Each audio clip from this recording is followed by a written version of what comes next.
States.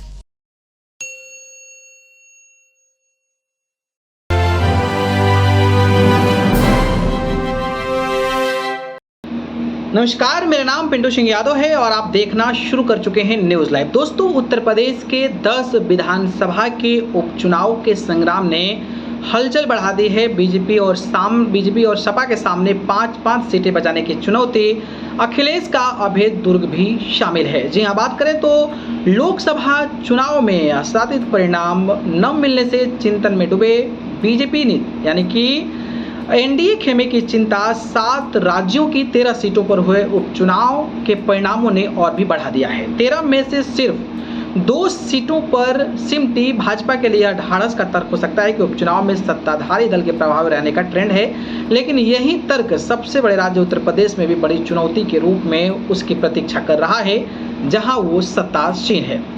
कौन कौन से सीटों पर उपचुनाव होला है? उत्तर प्रदेश की फूलपुर की बात कर लें, खैर, गाजियाबाद, मंझवा, मीरापुर, मिल्कीपुर, करहल, कटेहरी और कुंदरकी के विधायक इस बार लोकसभा चुनाव जीतकर सांसद बन गए हैं। यह 9 सीटें इस तरह की रिक्त हुई है और 10वीं सीट सीसामऊ जो समाजवादी पार्टी के विधायक इरफान सोलंकी की आपराधिक मुकदमे में सदस्यता रद्द होने के कारण खाली हुई है।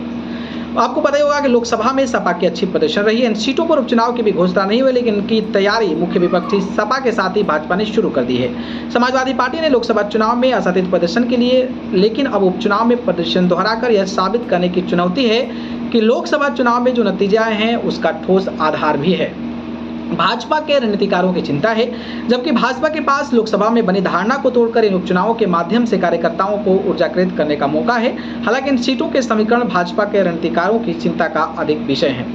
मुस्लिम बहुल सीट पर समीकरण, जी हाँ, दरअसल इनमें सपा के खेमे की जो 5 सीटें खाली है उन पर उनका पलड़ा भारी दिखते नजर आ रहा है। मैनपुरी की करहल सीट से समाजवादी पार्टी के मुखिया अखिलेश यादव विधायक थे। यह सीट सपा का अभेद दुर्ग मानी जाती है। मुरादाबाद की कुंदरकी सीट से जियाउर रहमान बर्क विधायक थे, अब वो सांसद है, लेकिन यह मुस्लिम बहुल सीट के कब्जे से छीनना आसान नहीं दिखता है। अम्बेडकर नगर की कटहरी सीट से भाजपा सिर्फ 1991 वोटों से जीती थी। यहाँ 5 बार बसपा तो 2 बार सपा जीती है। क्षेत्र के कद्दावर नेता व 2 बार से जीत रहे लालजी वर्मा अब समाजवादी पार्टी के टिकट से लोकसभा चुनाव जीते हैं। यहाँ उनके प्रभाव की काट भाजपा का काफी पसीना बहाना पड़ेगा।